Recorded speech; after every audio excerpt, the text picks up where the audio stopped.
قیام پاکستان سے لے کے آج تک ایک ہی ہمارا دشمن رہا جو کہ ایسٹرن دشمن،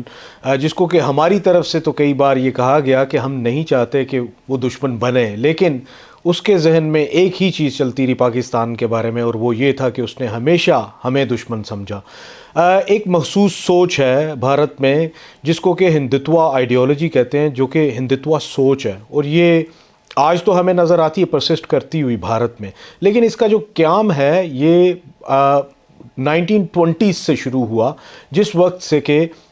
مسلمانوں کے خلاف نفرت اور مسلمانوں کے خلاف جو جذبات ہیں لوگوں کے، عوام کے، ان کو بڑھوتی دی گئی۔ اگر 1947 کی بات کی جائے تو پارٹیشن کے وقت سے لے کے آج تک وہی سوچ پنپتی رہی، اور وہ سوچ یہ ہے کہ ایک احساس کمتری کا شکار جو ہندتوا آئیڈیالوجی ہے، اس کے ذہن میں ایک ہی چیز گھومتی رہی، وہ یہ کہ 1000 سال تک مسلمانوں نے حکمرانی کی ہندوؤں پہ اور ہندتوا آئیڈیالوجی پہ۔ اور اگر دیکھا جائے تو ہندتوا آئیڈیالوجی اس ایک وجہ سے شکار ہو گئی احساس کمتری کا وہ شکار ہندتوا آئیڈیالوجی جو ہے، اس نے پھر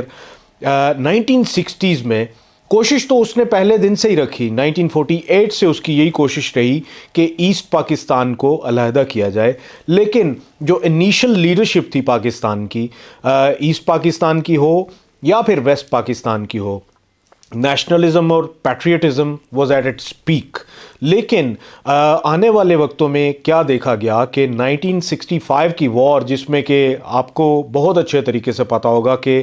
منہ کی کھانی پڑی تھی بھارت کو، ایسٹ پاکستان ہو یا ویسٹ پاکستان، ہر طرف سے اسے منہ کی کھانی پڑی۔ لیکن پھر بھارت اس وقت ایک ایسے آئیڈیا کے ساتھ آگے آیا جس کے مطابق کہ اس نے نفرت بھرنی شروع کی ایسٹ پاکستان کے لوگوں میں، نفرت بھر کے ویسٹ پاکستان سے علیحدہ کرنے کی کوشش کی، جس میں کہ وہ کامیاب ہوتا ہے 1971 میں۔ مکتی بہینی اگر دیکھا جائے تو یہ تو ان کے اپنے بیانات ہیں کہ ان کو کون ٹرین کرتا رہا۔ اگر ہم اجیت ڈوول کے ان بیانات کو لیں جو کہ انہوں نے شاسترا یونیورسٹی میں دیے، اس کے مطابق بھی یہی ہے کہ بھارت نے ایکٹیولی مکتی بہینی کو آرمز بھی دیے، مکتی بہینی میں اپنے لوگ بھی انفلٹر کیے، مکتی بہینی کو ٹرین بھی کیا، ویسٹ بنگال میں ان کی ٹریننگ ہوتی تھی۔ اس کی ایک اور مثال میں آپ کو، اور ایک اور ثبوت میں آپ کو یہ دینا چاہتا ہوں کہ اگر آپ پرائم منسٹر مودی جو کہ آج بھارت کے پرائم منسٹر ہیں، ان کے بھی اپنے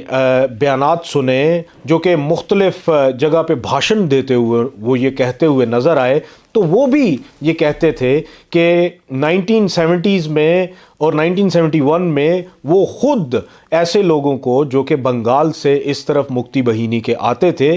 ان کا ساتھ دینے، جو کچھ بھی ان کی طرف سے ہو سکا وہ کرتے رہے۔ تو لہٰذا ہمیں ایک ہی چیز نظر آتی ہے کہ بھارت نے سر جوڑ کے ایک ہی چیز سوچی کہ کیسے پاکستان کو دو ٹکڑے کیا جائے، کامیاب ہو گیا۔ لیکن آج ہمیں اس سوچ کو ختم کرنے کی ضرورت ہے۔ اس کی وجہ یہ ہے کہ میں تو اکثر یہ کہتا ہوں کہ اگر ایسٹ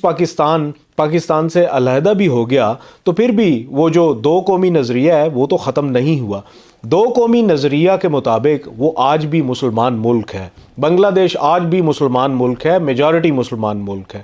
لیکن آج کی بنگلہ دیش کی جو عوام ہے اس میں اگر آپ دیکھیں تو ایک سسٹمیٹیکلی وہاں پہ پاکستان کے خلاف ہیٹ اور نفرت بڑھائی گئی، ان کے سلیبس میں نفرت بڑھائی گئی تاکہ جو یوتھ اوپر آئے ان کے ذہن میں سے آلریڈی سے ایک پاکستان کے بارے میں نفرت ہو۔ لیکن جو وہ آگے بڑھتے ہیں اور پھر شرمیلا چندرا بوس کی وہ کتاب پڑھتے ہیں، پھر ڈیڈ ریکننگ کی میں بات کر رہا ہوں، اور پھر وہ مختلف جو انٹرنیشنل جو نان بائسڈ سورسز ہیں ان سے وہ آگاہی اختیار کرتے ہیں، تو ان کو یہ علم ہوتا ہے کہ جو مکتی بہینی بن کے قتل و غارت کرتے رہے اور جو کبھی پاکستان آرمی کی وردیاں پہن کے قتل و غارت کرتے رہے، وہ اصل میں نہ تو مکتی بہینی اور بنگالی تھے، نہ وہ پاکستان آرمی تھی. وہ مکتی بہینی اور پاکستان آرمی کے بیس میں بھارت تھا، بھارت کی آرمی تھی، بھارت کا را تھا، اور ہمیں یہ چیز اس کو پروموٹ کرنے کی ضرورت ہے. اور ویسے بھی اگر دیکھا جائے تو شرمیلا بوس نے ایک اپنی ہی اسی کتاب میں یہ ذکر بھی کیا کہ ایگزیجریشن بہت زیادہ تھی ان ایونٹس کو لے کے، جن ایونٹس کو کہ بہت زیادہ ہائی لائٹ کیا گیا کہ بہت زیادہ مرڈر ہوئے ہیں. حالانکہ یہ نہیں تھا. اس نے یہ کہا کہ جس شخص سے بھی اس نے بات کی تو وہاں پہ سب نے کہا کہ لاکھوں لوگ مرے، لاکھوں اتنے لاکھ لوگ مر گئے، لاکھوں لوگ مر گئے. تو اس کو کسی سیانے نے وہاں پہ یہ کہا کہ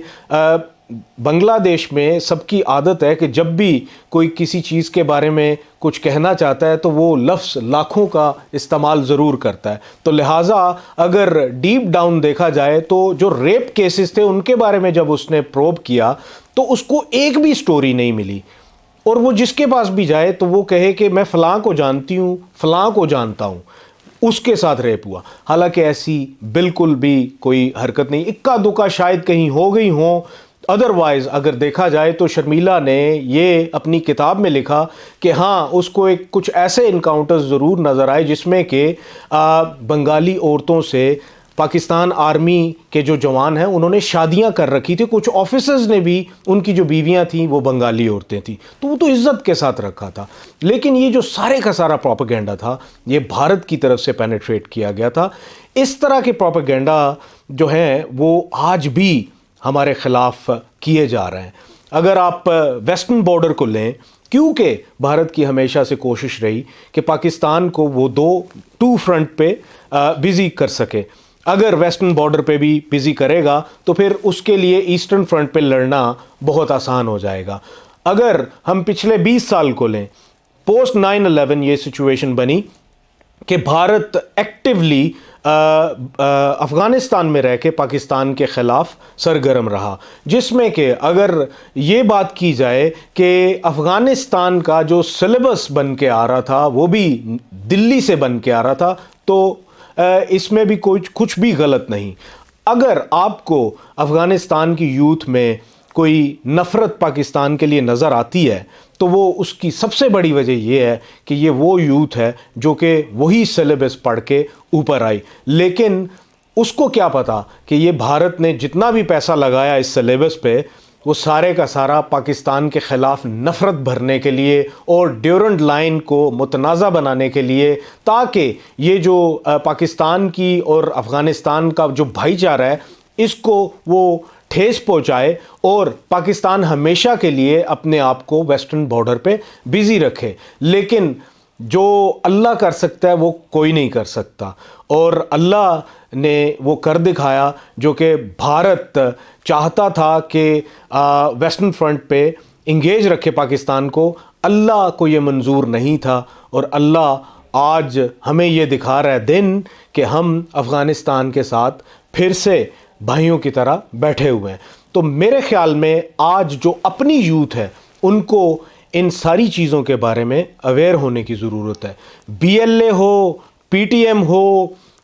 TTP ہو، جو بھی نوجوان جس طرف بھی اپنے آپ کو مائل سمجھتا ہے اس کو اس طرح کے فیکٹس کو ضرور دیکھنا چاہیے، جس میں کہ آپ کا دشمن آپ کے بارڈرز کے انٹر ہو کے، جس کے بارے میں کہ ہمارے پاس ثبوت بھی موجود، کلبھوشن جادو موجود ہے جو کہ BLA BLF اس طرح کی تنظیموں کو اور کراچی میں انت مچانے کے لیے ٹیررسٹ کو وہ فنڈ کرتا رہا، آپ کے ملک میں بیٹھ کے ڈیفرنٹ طریقے سے فنڈ کرتا رہا. تو آپ کو یہ چیز سمجھنے کی ضرورت ہے کہ آپ نے دشمن کو کبھی بھی اب ایسا موقع نہیں دینا کہ وہ دوبارہ سے آپ میں مکتی بہینیاں کریٹ کرتا رہے. بہت بہت شکریہ.